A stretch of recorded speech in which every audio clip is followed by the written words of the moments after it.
But tonight, we're kicking off with a little bit of literature, oddly, right? And we are lucky to have Anne Whitehouse here to talk about Longfellow Poe and the Little Longfellow War, which some of you may be familiar with, but definitely an interesting episode, and I think both gentlemen's careers. Anne is a writer.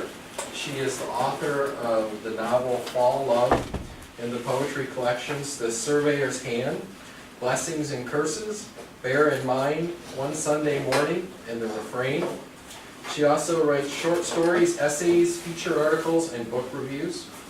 In addition to writing poetry, fiction, and journalism, Anne has had a distinguished career in development work for nonprofit agencies and taught in colleges, universities, and public schools in the greater New York metropolitan area. So we're lucky today to have Anne here to share her research about Mr. Longfellow and Mr. Poe. So join me in welcoming.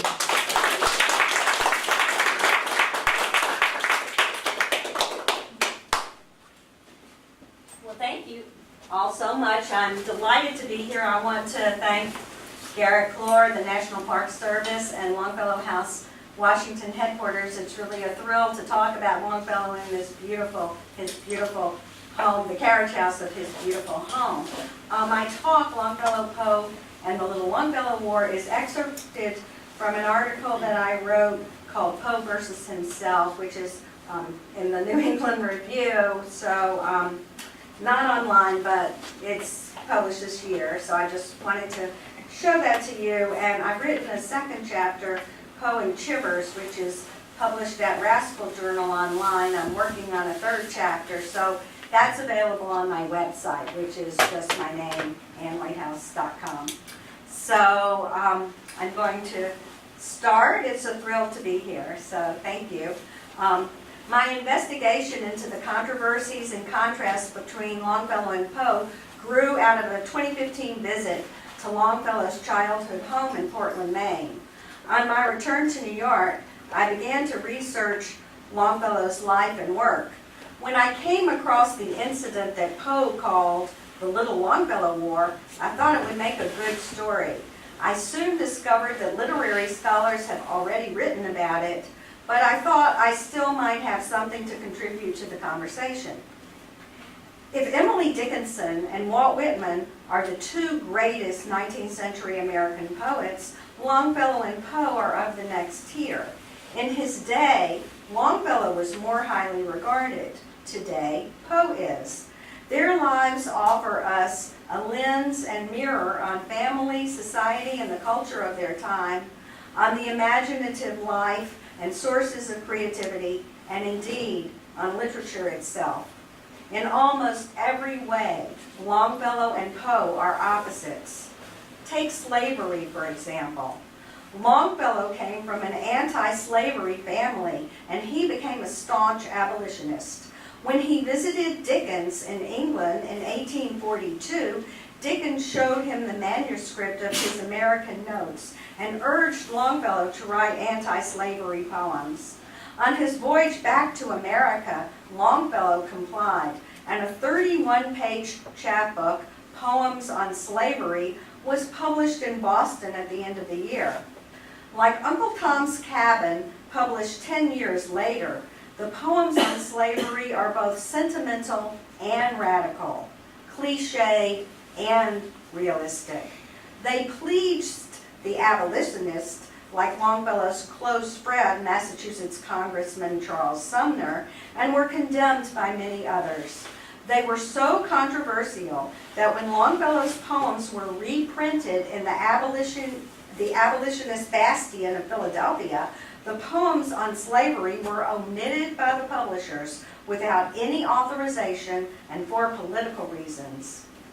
Among the negative critics of poems on slavery was Poe, who, writing in the short-lived New York monthly, The Aristidean, in April 1845, referred to the poems as incendiary doggerel, intended for the special use of those Negrophilic old ladies of the North who form so large a part of Mr. Longfellow's friends, we dismiss this volume with no more profound feeling than that of contempt. Although born in Boston, Poe identified himself as a Southerner and disparaged the city of his birth. He was raised in Richmond, Virginia by his foster parents, John and Fanny Allen. Allen's import-export business, Ellis and Allen, dealt in every commodity the two partners could broker, including slaves and even plantations. Allen himself owned 3 slaves. Poe's disparagement of Longfellow's abolitionism is accusatory. No doubt, it is a very commendable and very comfortable thing in the professor to sit at ease in his library chair and write verses instructing the Southerners how to give up their all with a good grace and abusing them if they will not.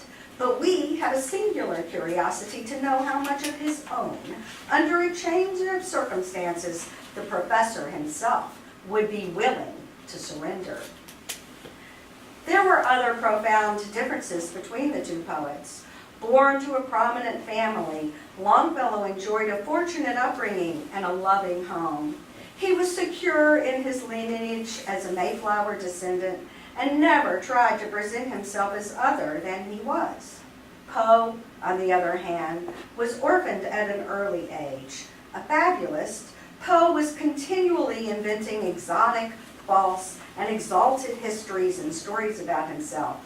Among his many falsehoods was kinship with the traitor Benedict Arnold through his mother, Elizabeth Arnold Poe. He conceived of himself as an aristocrat Monkey, and following his idol Byron, he claimed to have fought for freedom in Poland and been imprisoned in St. Petersburg, stories that were complete inventions, though they fooled some of his early biographers. In American literature, Poe is our greatest portrayer of the inner life, laying bare the contradictions and struggles of his secret self. Longfellow, on the other hand, looks outward in much of his writing to history, community, culture, and society. In poems such as Hiawatha, Evangeline, and Paul Revere's Ride, Longfellow forged stories of national identity. Ever the professor, he conducted historical research and incorporated words from Ojibwe, Chippewa, and Dakota Sioux into Hiawatha, which is set in Minnesota and based on a Chippewa legend. He similarly researched the Acadians to write Evangeline, his best-selling poem in his lifetime. Longfellow's earnings from poetry and other writings enabled him to retire from his Harvard professorship while still in his 40s. No American poet has been as celebrated or popular as he during their lifetimes. When he paid a visit to Queen Victoria, her servants hid in the curtains to catch a glimpse of their beloved poet, astonishing the Queen. Longfellow and T.S. Eliot are the only American poets to be commemorated in the Poets' Corner in Westminster Abbey, and Eliot is as English as he is American. Poe never enjoyed anything approaching Longfellow's popularity during their lifetimes, but at the end of the 19th century, after both poets were dead, the scales were reversed, and Poe's writings eclipsed Longfellow's in popularity. During their lives, however, the rivalry was all on Poe's side. Longfellow was too secure to consider Poe as a rival. Yet Poe did not begin casting Longfellow as his enemy. On May 3, 1841, 4 years before his review of Longfellow's poems on slavery, writing as an editor of Graham's Magazine in Philadelphia, the 32-year-old Poe penned a request to Longfellow, 2 years his senior, and at the time, Smith Professor of Modern Languages at Harvard University. To impress the Professor of Modern Languages, Poe self-consciously sprinkled his intrigue with French phrases and flattered him with compliments. Dear sir, Mr. George R. Graham, proprietor of Graham's Magazine, a monthly journal published in this city and edited by myself, desires me to beg of you the honor of your contribution to its pages. Upon the principle that we seldom obtain what we very anxiously covet, I confess that I have but little hope of inducing you to write for us. And to say the truth, I fear that Mr. Graham would have opened the negotiation much better in his own person, for I have no reason to think myself favorably known to you. But the attempt was to be made, and I make it. I should be overjoyed if we should get from you an article each month, either poetry or prose, length and subject à discussion. In respect to terms, we would gladly offer you carte blanche, and the periods of payment should also be made to suit yourself. In conclusion, I cannot refrain from availing myself of this, the only opportunity I may ever have, to assure the author of the Hymn to the Knight, of the Beleaguered City, of the Skeleton in Armor, of the fervent admiration with which his genius has inspired me, and yet I would scarcely hazard a declaration whose import might be so easily misconstrued, and which bears with it, at best, more or less of niaiserie, were I not convinced that Professor Longfellow, writing and thinking as he does, will be at no less to feel and to appreciate the honest sincerity of what I say. With the highest respect, your obedient servant, Edgar A. Poe. As Poe anticipated, Longfellow turned down his request. In a non-committal yet gracious response, he conveyed to Poe his compliments. May 19th, 1841. Your favor of the 3rd, with the 2 numbers of the magazine, reached me only a day or 2 ago. I am much obliged to you for your kind expression of regard, and to Mr. Graham for his very generous offer, of which I should gladly avail myself under other circumstances. But I am so much occupied at present that I could not do it with any satisfaction, either to you or to myself. I must therefore respectfully decline his proposition. You are mistaken in supposing that you are not favorably known to me. On the contrary, all that I have read from your pen has inspired me with a high idea of your power, and I think you are destined to stand among the first romance writers of the country, if such be your aim. The 2 writers never met, and this exchange marked the beginning and end of their correspondence. Nevertheless, their names have been linked in the annals of American cultural history because of Poe's literary attacks against Longfellow 4 years later in 1845, which Poe titled The Little Longfellow War. Of the charges Poe leveled against Longfellow, the most serious was plagiarism. In his January 1845 review of Longfellow's The Waif, which appeared in the Daily Mirror, Poe observed, "We conclude our notes on The Waif with the observation that although full of beauties, it is infected with a moral taint. Somebody is a thief." Poe accused Longfellow not of copying others' words verbatim, which is our contemporary understanding of plagiarism, but of appropriating others' ideas, meters, rhythms, and images. Longfellow, he charged, was guilty of the most barbarous class of literary robbery, that class in which, while the words of the wronged author are avoided, his most intangible and therefore least defensible and least reclaimable property is purloined.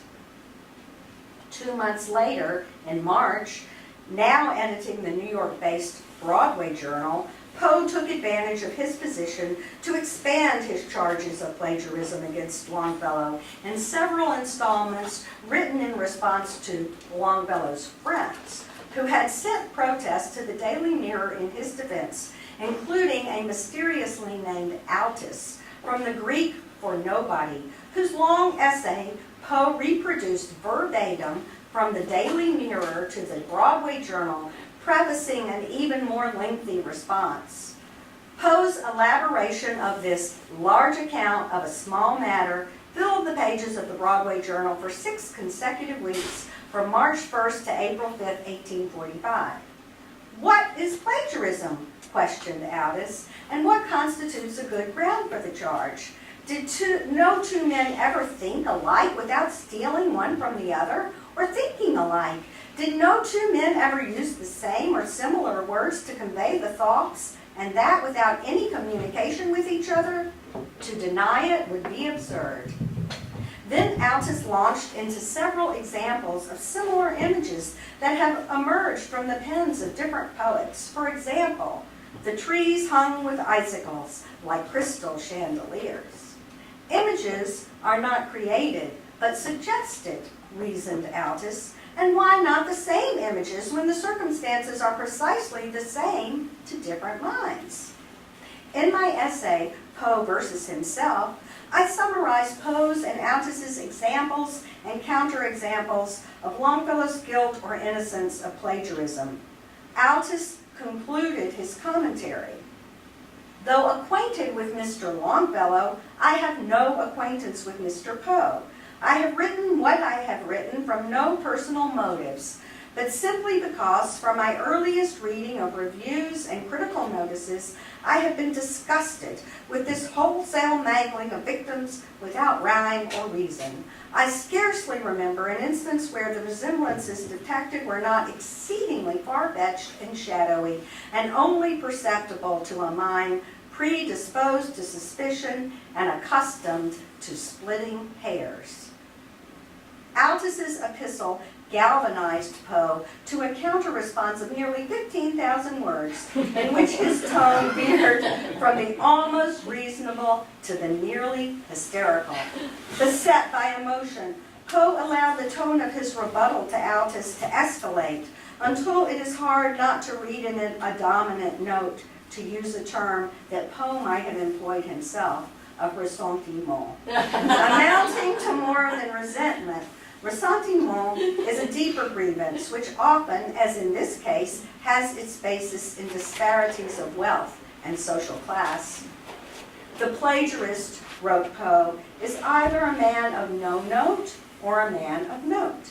In the first case, he is usually an ignoramus, and getting possession of a rather rare book, plunders it without scruple, on the ground that nobody has ever seen a copy of it except himself.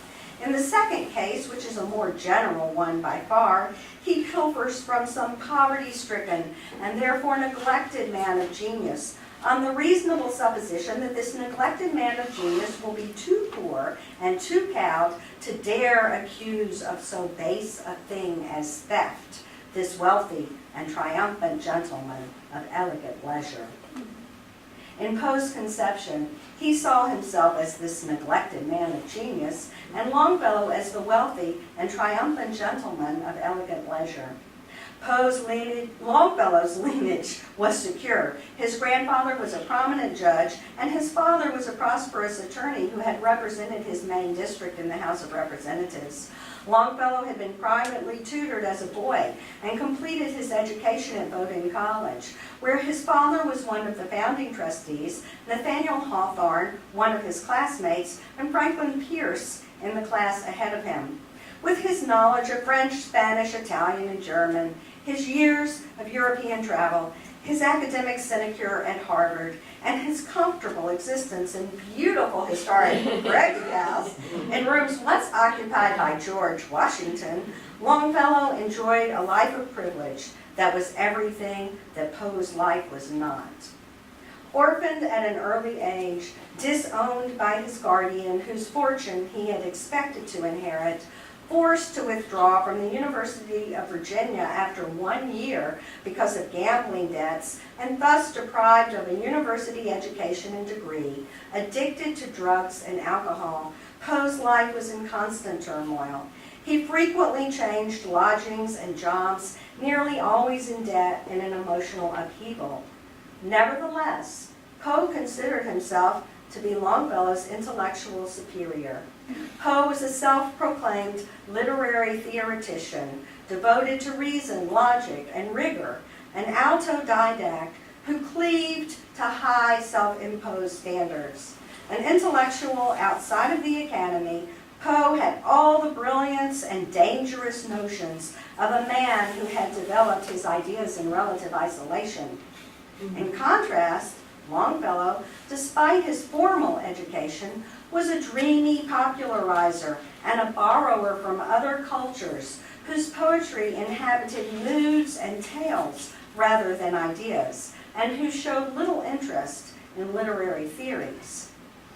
Poe couldn't forgive Longfellow for his popularity, his embrace by the literary and academic establishment and the less sophisticated public, who were reassured and comforted by Longfellow's didacticism, even as they were enthralled to the music of his verses and his narrative skills. In contrast, Poe depicted himself as an independent voice of poetic principles, railing against charlatans like Longfellow and their cowardly, anonymous defenders like Altus. In the 170 years since Poe published this diatribe, the identity of Altus has been the subject of speculation among scholars. Attacking Poe was one of the surest routes to popularity in most of the literary circles of the time, yet no writer stepped forward to take credit for Altus, and Longfellow himself professed ignorance of the matter, although Altus claimed to be a friend of his. So long after the fact, the person of Altus remains a mystery, and Poe's motives in initiating and prolonging the controversy a matter of debate. Was Poe exhibiting more of his out-of-control, crazy behavior and promulgating the Little Longfellow War?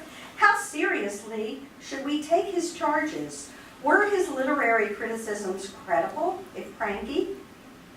In his long rebuttal to Altus, Poe offers a clue to his motivations when he defends himself against the charge of unpopularity.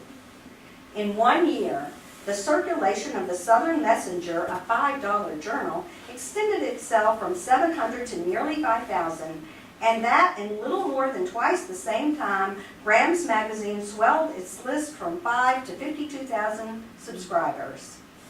In my essay, Poe versus Himself, I argue that the Little Longfellow War was a publicity stunt instigated by Poe in an effort to try to increase the circulation of the Broadway Journal, as he had with previous periodicals.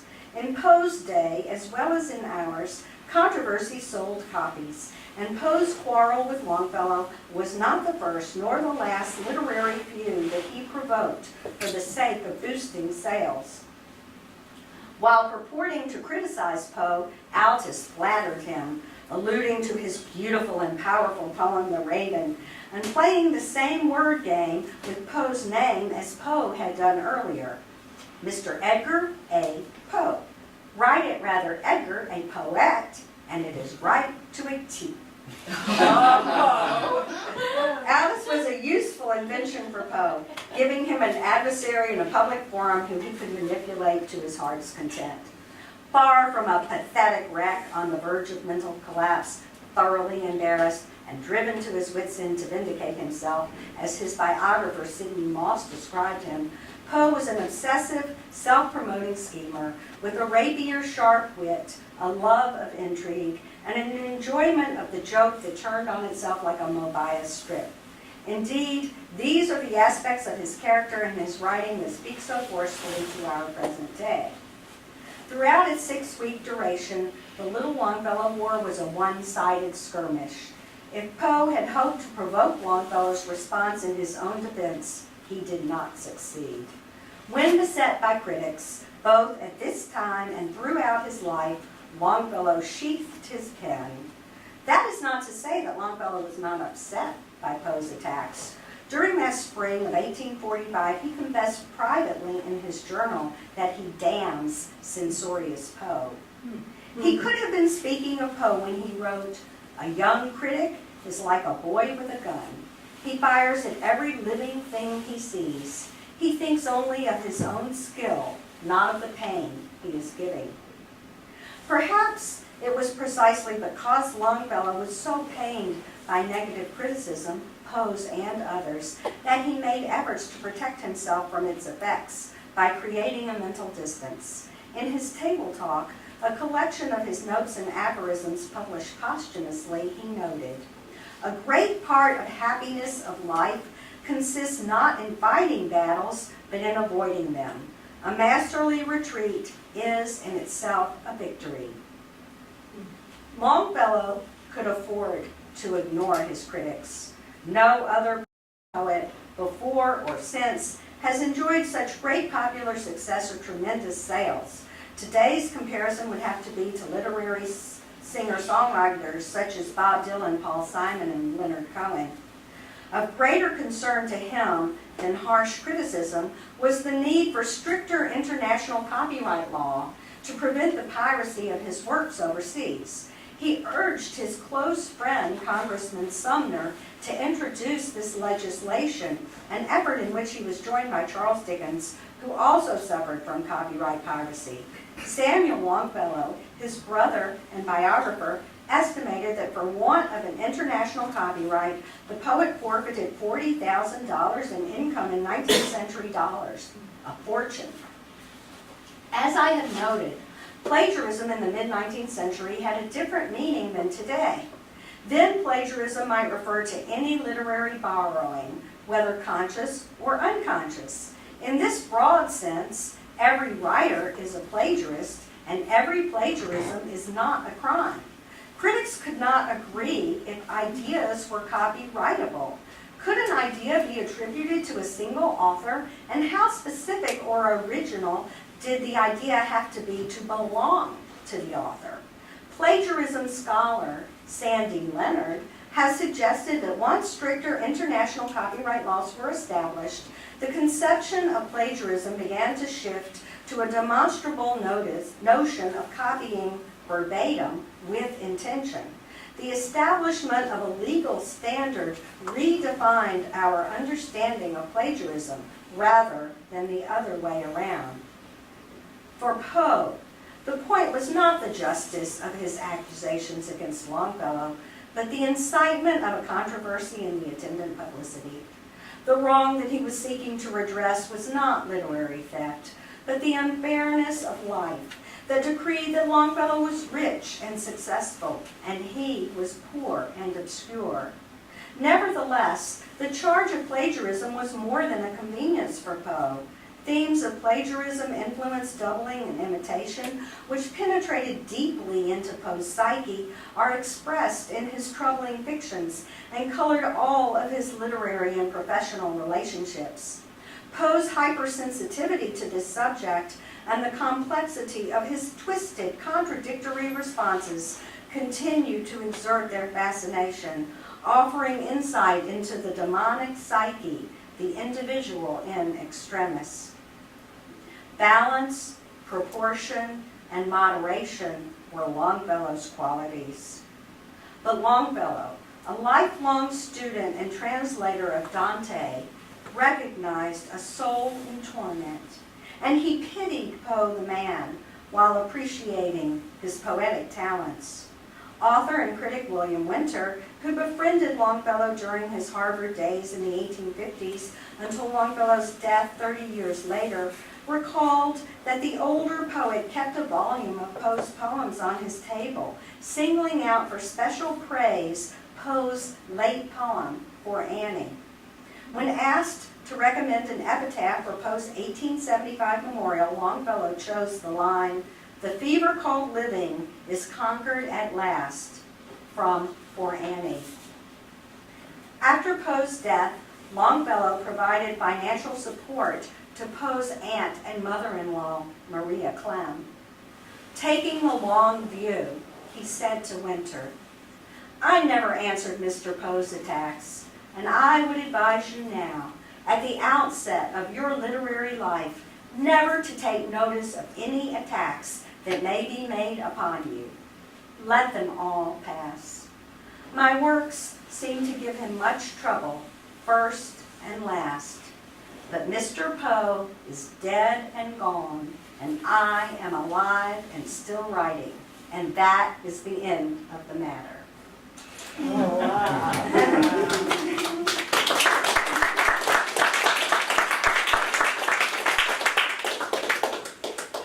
Thank you for listening, and if anybody has any questions, I'll try to answer them. So, fire away. Yes? You mentioned Poe's early biographers. I had read somewhere that his executor was unfriendly to him. Do you know anything about that? Yes, Rufus Griswold, he's notorious. I mean, he was an unwise choice to be his literary executive. And shortly, I think it was October 3rd was the anniversary of when Poe was found, dead in Baltimore. And there's all these theories about what really happened to him. And Rufus Griswold wrote this long thing in the New York Herald Tribune, I believe, that was really like a he sort of created the myth, or whatever you call it, of the crazed, drug-addled poet, and that really comes from him. So, yes, he's kind of infamous among contemporary Poe scholars. But Poe is, he has, I think what's interesting about him, if you look at the sales figures for Longfellow and Poe, and you see, how Longfellow eclipsed Poe, but then Longfellow dies, and then just around the turn of the century, of the 20th century, and then the early 20th century, Poe becomes much more popular than Longfellow. So I think that's kind of interesting, and today, I would really consider that Poe is a kind of cult figure for many Americans and people who really aren't literary people. There are a lot of people who really love Poe. I almost think of him as like a James Dean outlaw character, and because he has that same kind of status. And I have to say it's very useful for me in researching because everything he wrote is available online. So it's really it makes it much easier for me to research all this. But, yes. Yeah. Anne, you spoke about Longfellow certainly being a celebrity in the UK, but the fact is that Poe had an enormous influence on French literature. Absolutely. Right? So, yes, in terms of literary theory or the history of criticism, arguably Poe is more important than Longfellow. Oh, I think today Poe is way more important than Longfellow, and especially, Baudelaire just idolized Poe. And it's interesting, Baudelaire also kind of created this myth of Poe, that he was this misunderstood genius in his own country, and Americans just weren't sophisticated enough to understand him, and it would really take, a really cultured country like France to appreciate him. But what's really interesting, once I started to really read about it, it's not really true, because there were a lot of, especially, down in Baltimore and Richmond, there were all these, and even in New York, there were all these women who had these literary salons that really feted Poe. But Poe was a very self-destructive and interesting character to write about because he ruined every chance he had.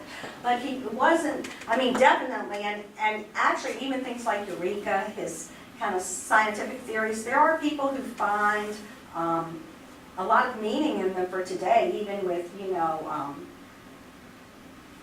what do I want to say, online, science today. There's a lot of people who really find that that's a precursor of a lot of things that we believe today. I don't know enough about it to really venture a response, but definitely, Poe is considered much more significant, much more serious today. The corollary to that might be, about a year and a half ago, I was poised to teach a totally hubristic one-semester survey of all of American poetry at Boston University, and I spent an entire summer preparing it, and that involved revisiting Longfellow.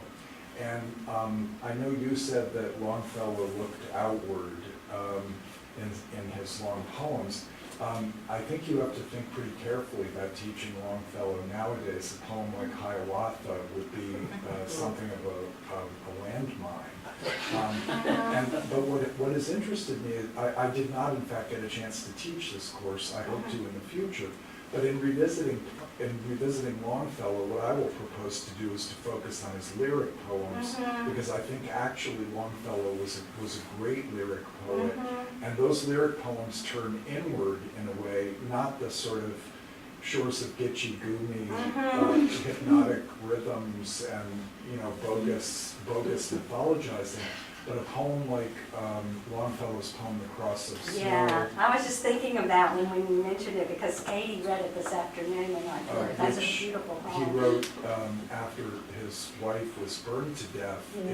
It seems to me that The Cross of Snow is a poem of a lyric poem of loss, an elegy, which is on a par with, say, Milton's "I dreamed I saw my late espoused saint." I mean, it's a great, great lyric poem. So I think Longfellow is due for a reevaluation. I think Dana Gioia maybe recently or some years ago wrote an essay attempting this feat, but somehow couldn't resist getting lost in the weeds of sort of poetic formalism. But I think it would be possible to rehabilitate Longfellow just on the basis of his work. And of course, Longfellow's career was incredibly diverse. As you said, he was an incredibly distinguished translator. His translation of the Divine Comedy is still valuable, not only prosodically, but also in terms of the notes, the elaborate notes that he provided. He was a deeply scholarly man, too. Yeah, well, thank you so much for this.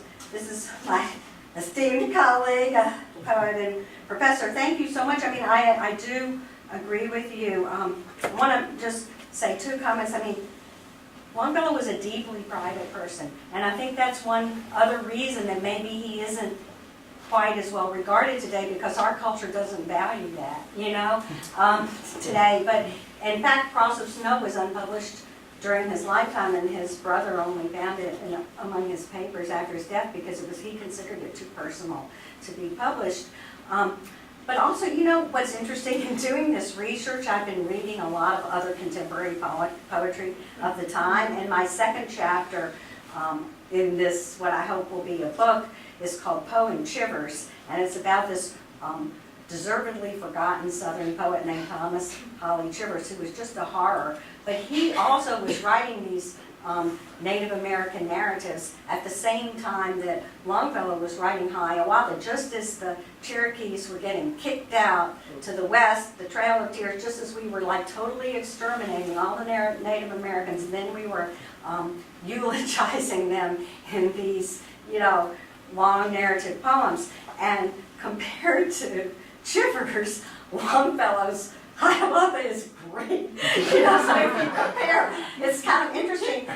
And recently, you know, I was looking at some of Longfellow's translations and comparing them, like John Addington Symonds wrote did all these translations of Michelangelo's sonnets, and Longfellow did too. And Longfellow's translations are way, way better, in my opinion. So his language isn't so flowery compared to a lot of contemporary things. But we don't like his didacticism. It's really hard to take now. You know, in our culture, we favor irony. We don't like that kind of directness that the Victorians loved so much. And actually, Poe hated it too. That's what Poe hated about Longfellow. So, but I do agree with you that, and also our culture doesn't even like long narrative poems, you know, so generally I think that we like the lyric better, so I totally agree. So I think anyway. it's wonderful that there's poetry and literary controversy was sold papers, was, you know. Amazing. Yeah, I mean, people who were literate were very literate back then, you know. It's very interesting. And also, I mean, interestingly about Poe, too, another thing, one of the things he was really known as a lecturer and a reader. And his readings were very well attended, and he was a very dramatic reader. Everyone loved to hear him read The Raven and all of his poems. And that was basically how he supported himself when he couldn't do it by his journalism. So, yeah, it's, you know, writers were more public figures than today, definitely. Especially poetry, you know. But nobody was like Longfellow in popularity, and I just can't think of any other poet, you know, resigning your Harvard professorship because you're making so much money from selling poetry. I just, it's inconceivable, you know. Yes. Did I hear correctly that Longfellow was asked to choose an epitaph for Poe? Yeah, well, it was a memorial, I think, in Baltimore. There are a lot of different memorials to Poe. In fact, Boston just put up one a couple of years ago. It's wonderful. Yeah. So he was the most prominent American poet. So he was asked to contribute. What line would he suggest? Just one line. And he chose "The fever called living is conquered at last." That's from Poe's late poem for Annie. And he, you know, So he did, he appreciated Poe's poetry, if not his Well, personality. it's interesting that after the Little War, he was still the one chosen to do that. I guess it was water. Well, it was British years Colony. afterwards, it was 1875 and the war was 30 years later, so it was all ancient history by then, and Poe was dead and gone for, he died in 1849, I think, or something like Oh, that. okay. So it had been Yeah. already 25 years since he died, so, yeah.